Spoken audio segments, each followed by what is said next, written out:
या फिर बाद में बीजेपी के रूप में, सियासी रूप में आज जो है, तो ये पुराना इनका एजेंडा रहा। मैं अपनी बात को आगे ले जाने से पहले अगर हम तारीख पर नजर डालेंगे तो तारीख में हमको ये मिलता है कि 28 अक्टूबर को 1931 को मोहनदास करमचंद गांधी ने भारत के मुसलमानों को तयफुन दिया था कि उनकी शरीयत में मुदाखलत नहीं की जाएगी। कांग्रेस ने अक्टूबर 1937 में यही बात कही। नेहरू ने अप्रैल 6, 1937 को यही बात कही। फिर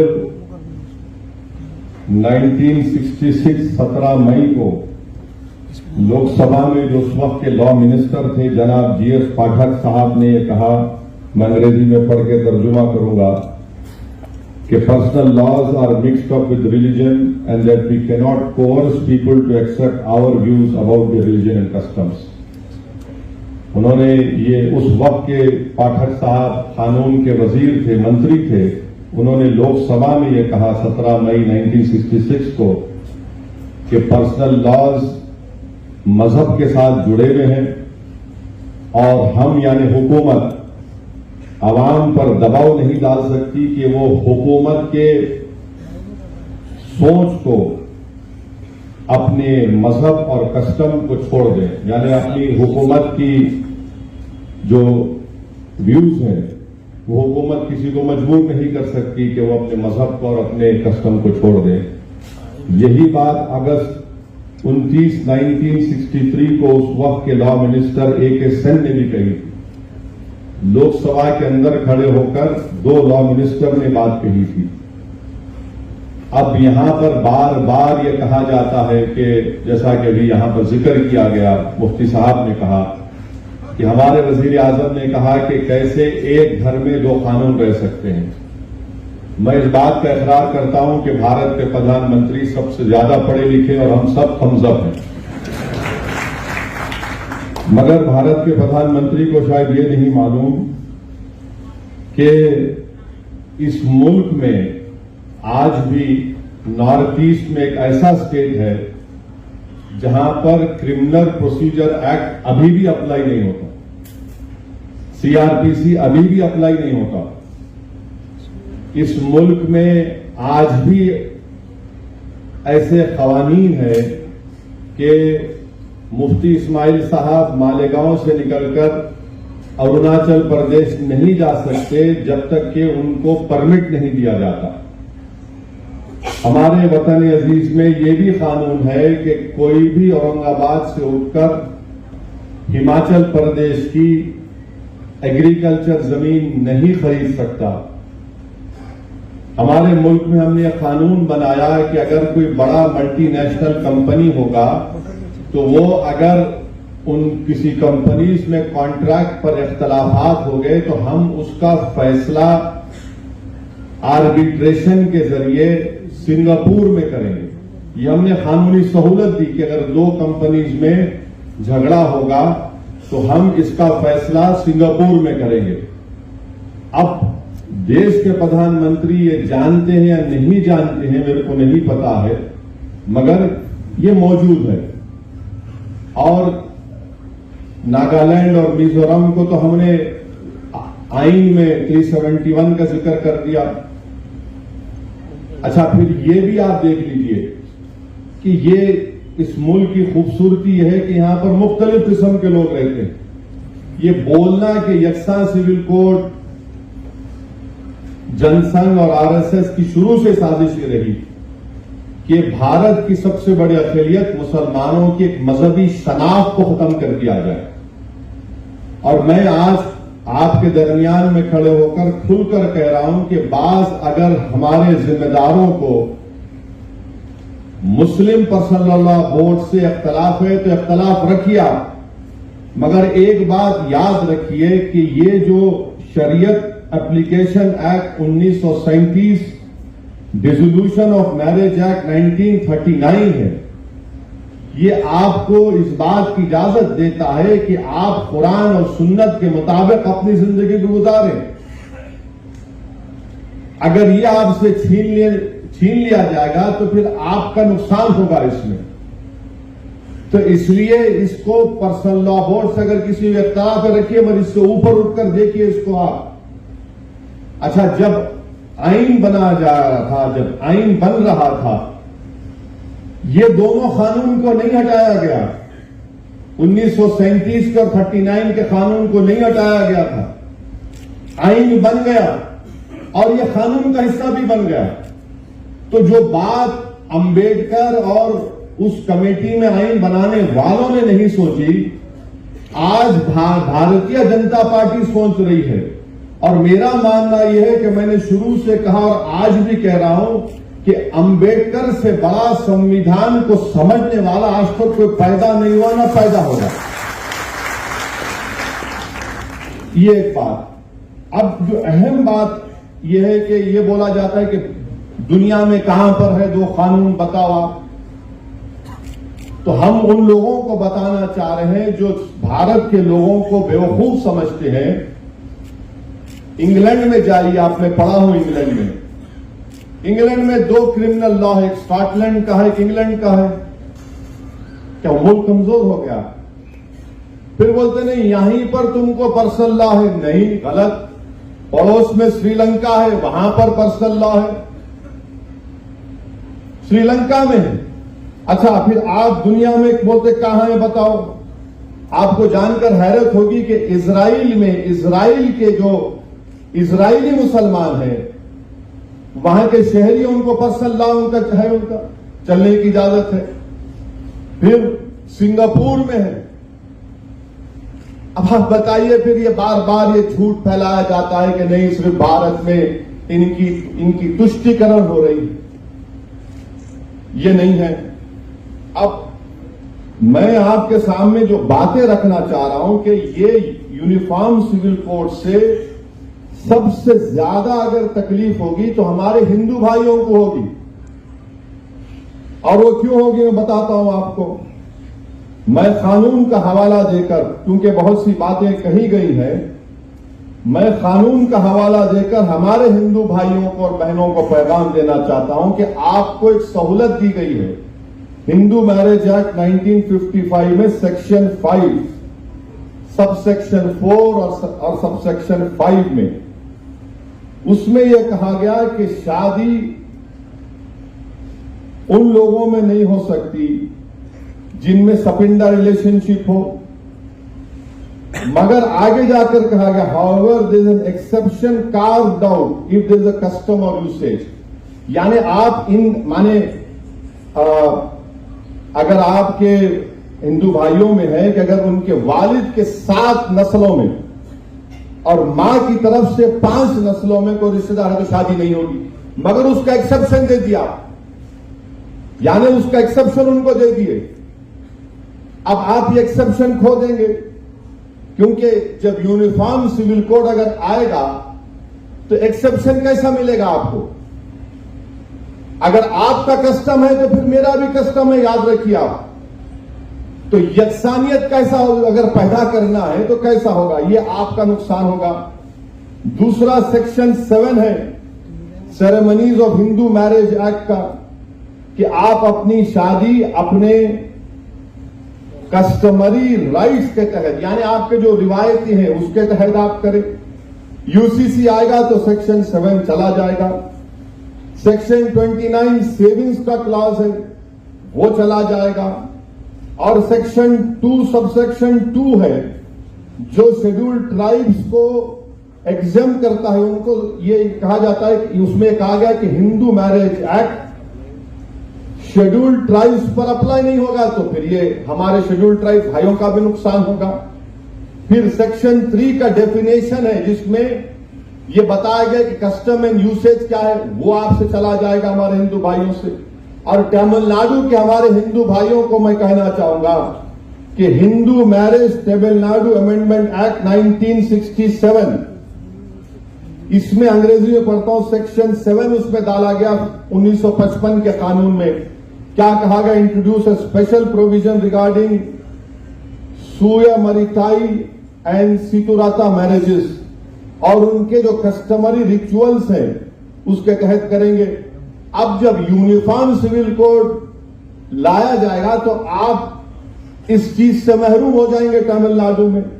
फिर हिंदू सक्सेशन एक्ट पर आ जाइए आप। हिंदू सक्सेशन एक्ट ये कहता है कि सेक्शन 5, ये देखिए सेक्शन 5 आप लूज कर देंगे।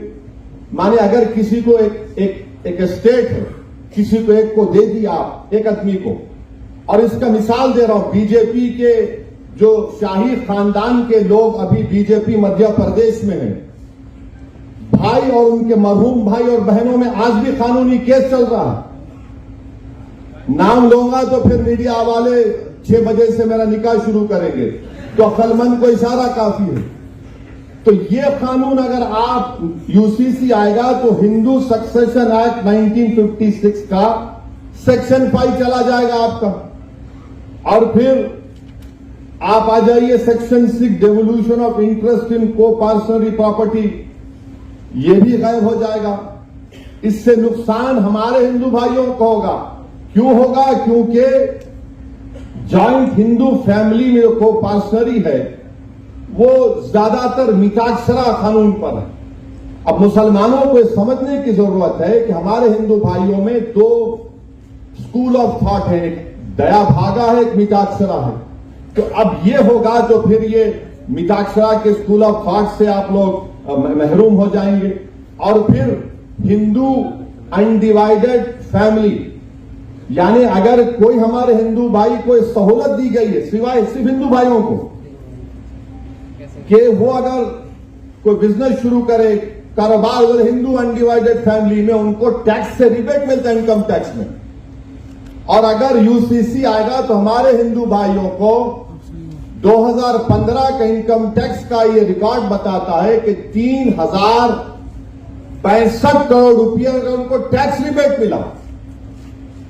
अब ये कैसा रहेगा फिर यूसीसी में? ये हमारे हिंदू भाइयों को सोचना पड़ेगा। फिर आप आ जाइए सेक्शन 2 है उनका, सबसेक्शन 2 है, सेक्शन 3 है। अच्छा, हिंदू माइनॉरिटी गार्डियनशिप एक्ट है, सेक्शन 6 चला जाएगा। सेक्शन 6 चला जाएगा हिंदू माइनर के ताल्लुक से। फिर Hindu adoption and maintenance act 1956 है, उसमें एक बात कही गई कि अगर आप किसी को एडॉप्ट करना चाहते हैं, गोद लेना चाहते हैं, तो कानून तो यह है कि आप किसी को गोद लेंगे जो जिससे शादी नहीं हुई। मगर यहां पर हिंदू भाइयों को एक एग्जेम्पशन दिया गया कि अगर आपका कस्टम है कि वहां पर किसी की शादी भी हो जाती तब भी हम उसको गोद ले सकते हैं, ये आप इससे महरूम हो जाएंगे। और 15 साल से ज्यादा भी है, अगर कस्टम है तो आप ले सकते हैं, आप उससे भी महरूम हो जाएंगे। तो ये बात समझने की जरूरत है। और अगर आरएसएस ये समझ रही है कि मुल्ला जी को निशाना बनाएंगे तो भाई साहब आप हमारे नाम पे किसी और का नुकसान कर रहे हैं आप। और आप ये मत समझिए कि ये बातें सब नहीं निकलेंगी, आज निकल चुकी हैं, कल भी निकलेंगी। अब हमारे सिख भाई यहां पर बुजुर्ग बैठे हैं, उन्होंने अपनी तकरीर में अपने गुरु का फारसी शेर पढ़ा। मैं उनको आपको बताना चाह रहा हूं सर, इसमें आपका कैसे नुकसान होगा सिखों का। आपके पास 2012 में आनंद मैरिज एक्ट लाया गया। आनंद कराज, आपको सहूलतें दी गई सिखों की तहजीब और आपकी आइडेंटिटी को बरकरार रखने के लिए। अगर यूसीसी आएगा तो आनंद कराज चला जाएगा सर, आप समझिए इस बात को। मैं तो शुक्रगुजार हूं शिरोमणि गुरुद्वारा प्रबंधक कमेटी का कि उन्हें साफ और वाज़ेह अल्फाज में कह दिया कि हम यूसीसी को कबूल नहीं करेंगे। ये आनंद कराज जो हमारे सिखों का एक मजहबी हिस्सा है, आप उससे महरूम हो जाएंगे। अच्छा, हमारे ईसाई आज बिशप साहब बैठे हैं, मैं आप you will agree with what I am saying कि हमारे सिखों में, हमारे ईसाई भाइयों में कई डिनोमिनेशन है, बैप्टिस्ट है, रोमन कैथोलिक है। और इनके लिए क्या करेंगे फिर आप? इनके लिए कैसा करेंगे? यूसीसी आएगा तो ये सब के सब अपनी अपनी तहजीब को, अपने अपने मजहबी रसूमात से इनको महरूम कर देंगे। अच्छा, कैथोलिक चर्च में, correct me sir if I am wrong, Catholic Church makes a distinction between civil and ecclesial law. It makes a difference. While the law of the land always takes precedence over ecclesial law in legal areas, the sacramentality of marriage is key to the church and the ecclesial law. For instance, the appropriate age to marry for men and women. ये हमारे ईसाई भाइयों को भी तकलीफ होगी इससे, ये ऐसा नहीं है कि ये करने वाले हैं. अच्छा, फिर आप दूसरा देख लीजिए. अब आप और एक बात सुनिए. मेघालय में एक अलग तरीका है जायदाद देने का. नॉर्थ ईस्ट में बास कबाइली ऐसे हैं, आदिवासी ऐसे हैं कि छोटी बेटी को बाप की जायदाद मिलती. अब इनका तो घर में कोई है ही नहीं, इनको मतलब ही नहीं, कर दो. फिर अब आप ये देखिए कि हमारे मराठी कम्युनिटीज में मराठास है, कुंभीज है, मालीज है, महार्स है. यहां पर भाई की बेटी की शादी बहन के बेटे से होती है. आप निकाल देंगे क्या इसको? बोलो आप. अच्छा, फिर ये क्रॉस कजन शादियां होती गोंड में और हमारे आदिवासी में जो हिल्स है नॉर्थ और सेंट्रल इंडिया में. अच्छा, फिर आप देखिए कि झारखंड में छोटा नागपुर टेनेंसी एक्ट है जो जमीन की जो हुकूक है आदिवासियों की, उसकी हिफाजत करता है. अमित शाह तो बोल रहे कि नॉर्थ ईस्ट के जितने आदिवासी हैं, ट्राइब्स हैं, उनको मुस्तस्ना रखेंगे, मगर झारखंड के आदिवासियों का क्या होगा? कानून है जमीन का, छोटा नागपुर टेनेंसी एक्ट 1908 का. फिर एक और कानून है provisions of panchayat extension to schedule areas act 1966 जो सेल्फ गवर्नेंस देता है और ये कहता है कि तुम पंचायत में सेल्फ गवर्नेंस करो और तुम्हारे जो रिवायती ग्राम सभा है, यानी फिर रिवायती, यानी इनका कल्चर आगे, उससे आप महरूम हो जाएंगे.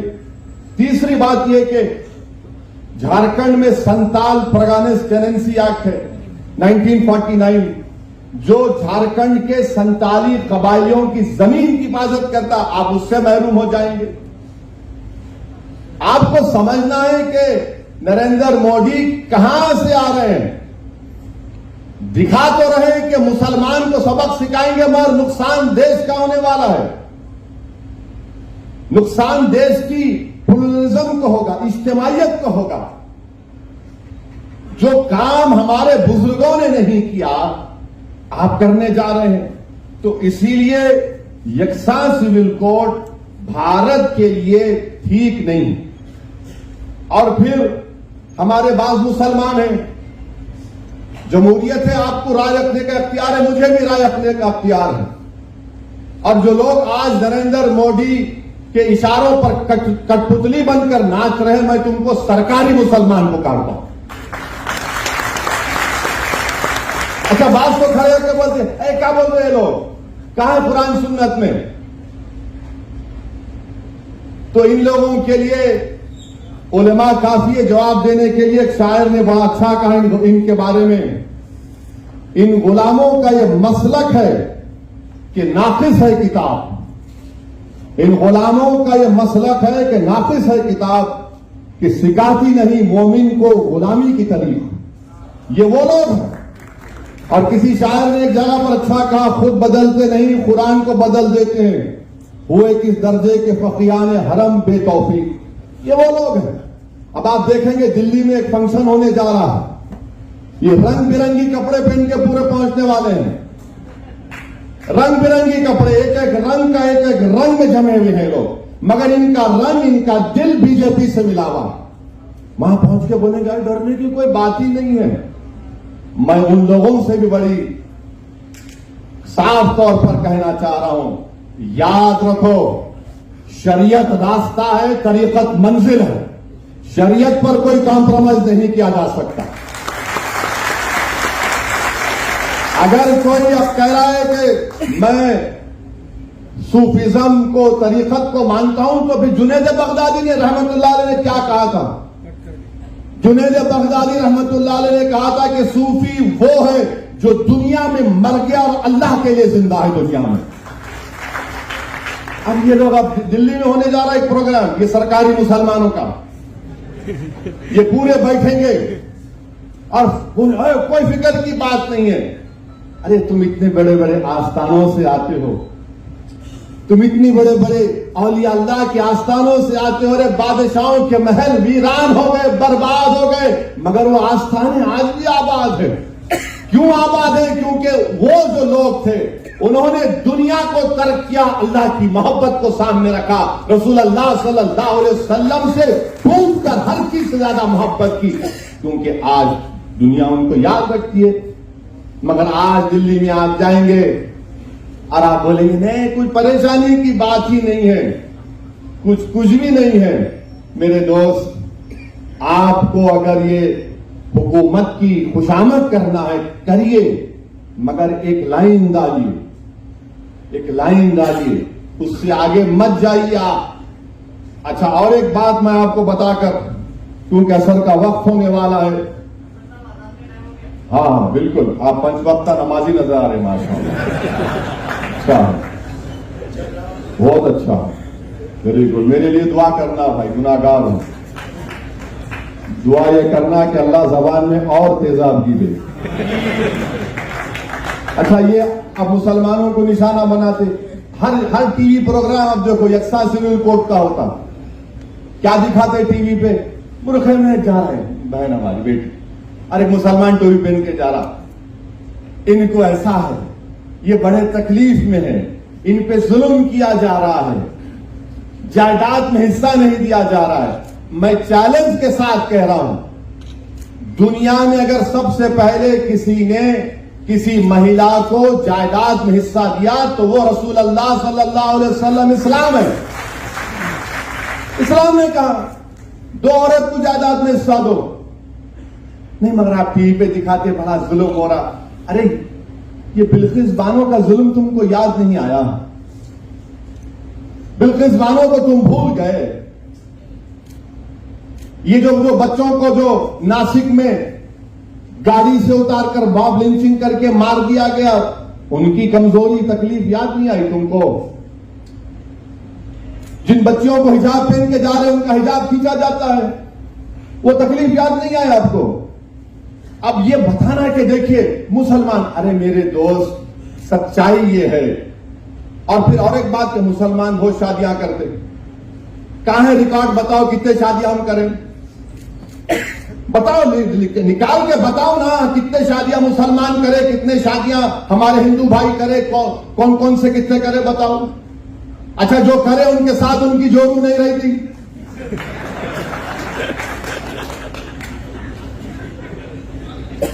और आपको मालूम रिकॉर्ड है गवर्नमेंट ऑफ इंडिया का, ये आप उठाकर पढ़ो। आप एक अंग्रेजी अखबार है टाइम्स ऑफ इंडिया, 28 जुलाई 2022 का। हजरत गूगल पर जाइए, बहुत लोगों को शौक है आजकल रिलीजन, दीन वहां से सीख रहे, उलमाओं के पैर के पास बैठ के नहीं सीख रहे, इसलिए मनचले निकल रहे। तो 28 जुलाई 2022 का टाइम्स ऑफ इंडिया ये कहता है कि 2 बीवियां 1.9 मुसलमान में है, ये 2019 का डेटा है। हिंदू भाइयों में 1.3 है और दीगर कौमों में 1.6 है। यानी ये जो परेशानी 2 बीवी की है, सिर्फ हमारी नहीं है, दूसरों के भी है। और हिंदू और मुसलमानों में 0.6 का फर्क है। अब आप बोलेंगे कि भाई अब बताओ, फर्क बताओ। 100 दिन ओवैसी मुसलमान की दूसरी बीवी रही और दूसरों की दूसरी बीवी रही, तो क्या फर्क है? फर्क यह है कि वो मेरी बीवी है और दूसरों में बीवी नहीं है। फर्क यह है कि उसको मेंटेनेंस मिलता, फर्क यह है कि उसको अपने रहने के लिए घर मिलता, यह फर्क है। अच्छा, फिर आप बोलेंगे कि हमने मुल्क में कानून बना दिया, चाइल्ड मैरिज एक्ट बना दिया। बिल्कुल बनाया, मगर क्या यह सच नहीं है कि चाइल्ड मैरिज एक्ट में 84% चाइल्ड मैरिज होती है हमारे हिंदू भाइयों की? कानून तो आप बना दिए। अच्छा, ऊपर से और एक बात देखो आप, जब चाइल्ड मैरिज हो जाती है, मैरिज खत्म नहीं होती, वॉइड होती है, वॉइड होती है। यही तो हम बता रहे हैं। हम ये नहीं कह रहे कि मुसलमानों में कमजोरियां नहीं है, यकीनन जहेज की लानत है जैसा सब जगह पर है, यकीनन हमारे बहनों को बच्चों को और उठाना है जैसा कि सब जगह पर है, मगर आपको सिर्फ इस बात की फिक्र है, आप हमारी शनाख्त को हमसे छीनना चाहते हैं। अब और कुछ नहीं है आपका। रिजर्वेशन आप नहीं देना चाहते, नहीं मजहब के नाम पे नहीं देते, मगर मजहब छीन के उनको ताकतवर बनाना चाहेंगे आप। रिजर्वेशन तो महाराष्ट्र में नहीं देंगे, नहीं मजहब के नाम पे नहीं दे सकते, मगर हम मजहब की शनाख्त छीन के तुमको ताकतवर बनाएंगे। ये कौन सी मिसाल है बताइए आप। और फिर आप ये भी देख लीजिए कि 2000 से 2019 तक फीमेल इन्फेंटिसाइड, यानी अगर किसी खातून के पेट में मालूम हो जाए कि बेटी है तो 2000 से लेकर 2019 तक 86% बच्चियां मिसिंग हैं। यानी उत्तराखंड की जितनी आबादी है, करीब उतनी आबादी है, उतनी बच्चियां मिसिंग है। कौन जिम्मेदार है उसका बोलो आप? कानून तो बना दिए। अच्छा, सेक्स रेशियो आप देखो मुसलमानों का दूसरे रिलीजन के साथ सबसे अच्छा सेक्स रेशियो मुसलमानों का है। तो ये चीजें हमको आपको समझने की जरूरत है। मध्य प्रदेश में हमारे आदिवासी, शहरी आदिवासी खड़े हुए वो। अच्छा, मैं चाहूंगा कि देवेंद्र फडणवीस जरा महाराष्ट्र के ट्राइबल एरिया में जाके बात करें यूसीसी की। शिंदे चले जाए, अब तो 3 in 1 हो गए, अजीत पवार भी चले जाए। महाराष्ट्र के आदिवासी एरिया में जाके बोले हम लाएंगे, देखो क्या नतीजा निकलता वहां पे। करो, छत्तीसगढ़ में जाके बोलो, इलेक्शन है 3-4 महीने में। राजस्थान के कबायलियों को बोलो, आप आदिवासियों को। हम यही बताना चाह रहे हैं कि ये जो भारत की खूबसूरती जिसका जिक्र इम्तियाज जलील साहब ने किया, यही खूबसूरती है भारत की। बार बार बोलते अमेरिका में ऐसा है कि अमेरिका में, अरे अमेरिका में ये कल्चर है। अमेरिका में इतने कल 2000 से 3000 कितने कल्चर है? नहीं है। अच्छा, अमेरिका में हर स्टेट में उसका अलग कानून है, मगर फिर भी अमेरिका ताकतवर है। या उल्टा बोलते हैं, भारत के वजीर आजम बोले कि एक मुल्क में एक घर में 2 कानून कैसा रहेंगे। तो ये बातें इसको समझने की जरूरत है। और अगर नहीं समझेंगे तो फिर आप मुल्क को कमजोर करना चाहते हैं। और फिर किसी एक टीवी चैनल पे बोले कि हम एक सर्वे करें, 8000 औरतों का सर्वे करें। अरे दीवाने, मुस्लिम पर्सनल लॉ बोर्ड ने 4 करोड़ 80 लाख लोगों का सर्वे ओपिनियन लेके सीडी में 21 लॉ कमीशन को दिया, और तुम 8000 की बात कर रहे हो। उस 4 करोड़ 80 लाख में आधे हमारी बहनें हैं, बेटियां हैं, जिन्होंने रद्द किया कि हमको यकसा सिविल कोड नहीं चाहिए। अब आप बता रहे हैं। तो ये मकसद एक ही है कि भारत के इस खूबसूरती को हमेशा के लिए प्लुरलिज्म खत्म करके रख दिया जाए। भारत के वजीर आजम क्या बोलते हैं कि एक भारत एक इलेक्शन, एक भारत एक टैक्स, एक भारत एक कल्चर, एक भारत एक मजहब, एक भारत एक शनाख्त। अब हद ये हो गई कि रुके नहीं, उन्होंने बोले एक भारत एक फर्टिलाइजर। कैसा एक फर्टिलाइजर हो सकता है मेरे बताइए आप? अरे बोले जा रहे हैं, बके जा रहा हूं जुनू में क्या क्या, और सामने बता रहे हैं मुल्ला जी को मुसलमान, देखो इनको हम सबक सिखा नहीं, आप सबका नुकसान करने वाले हैं। तो इसीलिए हम तमाम को, और खास तौर से हमारे हिंदू भाई बहनों को समझना पड़ेगा कि आपका कितना बड़ा नुकसान होने जा रहा है। आप किस चीज से महरूम हो जाएंगे। और ये बार बार ये जो दुम छल्ले हैं, अरे क्या होता नहीं है, क्या दीन खत्म हो जाता है? अरे दीवाने, दीन खत्म होने के लिए नहीं आया, दीन सुबह कयामत तक रहेगा। दुनिया उस वक्त खत्म होगी जब कलमा बोलने वाला नहीं रहेगा, जब दुनिया खत्म होगी। मगर मैं ये दीन की बात नहीं कर रहा हूं, मैं मुल्क की, आइन की, दलितों की, आदिवासी की, क्रिश्चियन की, हिंदू भाइयों की, सबकी बात कर रहा हूं, देश के हित में बात कर रहा हूं। मगर इसको चेंज कर देते। अब हमारे मीडिया वाले भी सोच रहे होंगे कि अब कहां से इसको पकड़ना।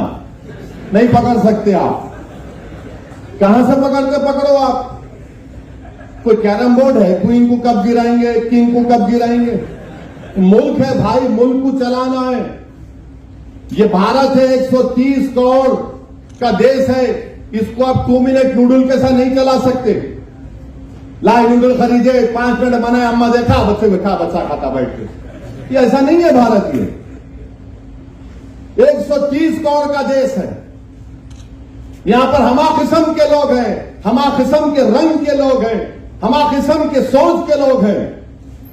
इसीलिए तो हमारे बुजुर्गों ने तो अंग्रेजों से खिलाफ लड़ा था कि इस मुल्क को ऐसा रखेंगे हम। और मैं अपनी बात को खत्म करूंगा इस बात पर, 2 बात पर खत्म करूंगा कि जो हमारा 21वां लॉ कमीशन था, चौहान साहब ने क्या कहा था कि cultural diversity cannot be compromise to the extent that our urge for uniformity itself becomes a reason for threat to the territorial integrity of the nation. Justice Chauhan साहब जो 21वीं लॉ कमीशन के चेयरमैन थे, उन्होंने कहा कि कल्चरल जो diversity है, इस मुल्क की जो खूबसूरती है, उसको कॉम्प्रोमाइज इस हद तक नहीं किया जा सकता यूनिफॉर्मिटी के नाम पर कि ये हमारे भारत की टेरिटोरियल इंटीग्रिटी के लिए खतरा बन जाए। ये सुप्रीम कोर्ट का जज कह रहा है, बीएस चौहान साहब कह रहे हैं। और फिर बाबा साहेब अंबेडकर ने क्या कहा था? बाबा साहेब अंबेडकर ने यह कहा था, बाबा साहेब अंबेडकर ने कहा था, कब कहा था वो भी बोल रहा हूं, 2 दिसंबर 1948 को बाबा साहेब अंबेडकर ने कहा था, It is therefore quite impossible for anyone to conceive that the personal law shall be excluded from the jurisdiction of the state. Having said that, I should also like to point out that all the state is claiming in this matter is a power to legislate.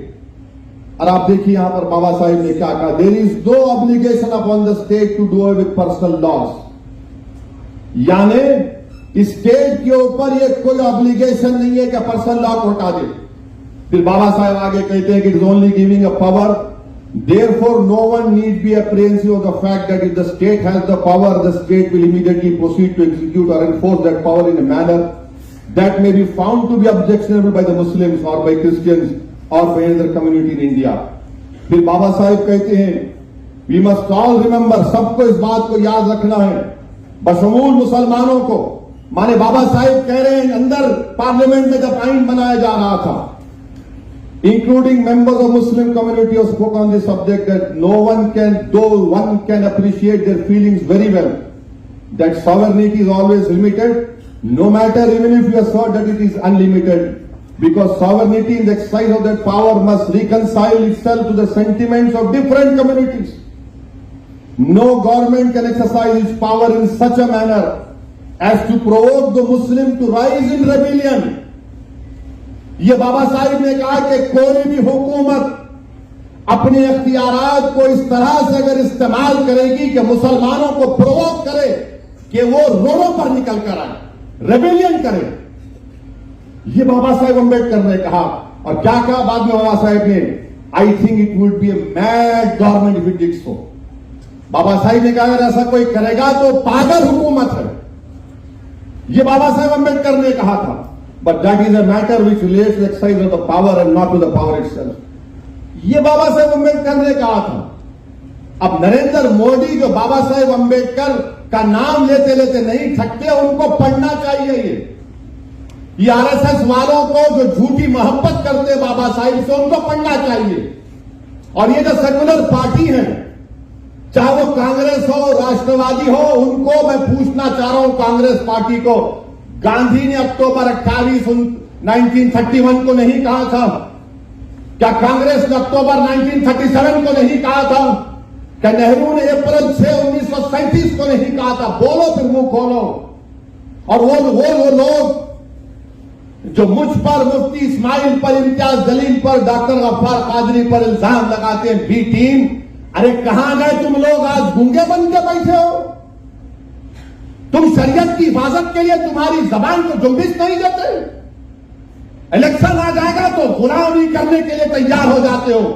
अरे आज बोलो ना, कल क्या बोलोगे जब हिसाब किताब का मैदान होगा? आज बोलो, बोल के दिखाओ, जाओ बोलो अपनी पार्टियों को, मुंह खोलो, रोको इस चीज को। मगर इलेक्शन आएगा, नहीं नहीं नहीं, ये लोग वोट तोड़ते हैं। अरे हम भारत के लिए बात कर रहे हैं। हमको इस बात का संविधान आर्टिकल 25, आर्टिकल 44 से बड़ा है।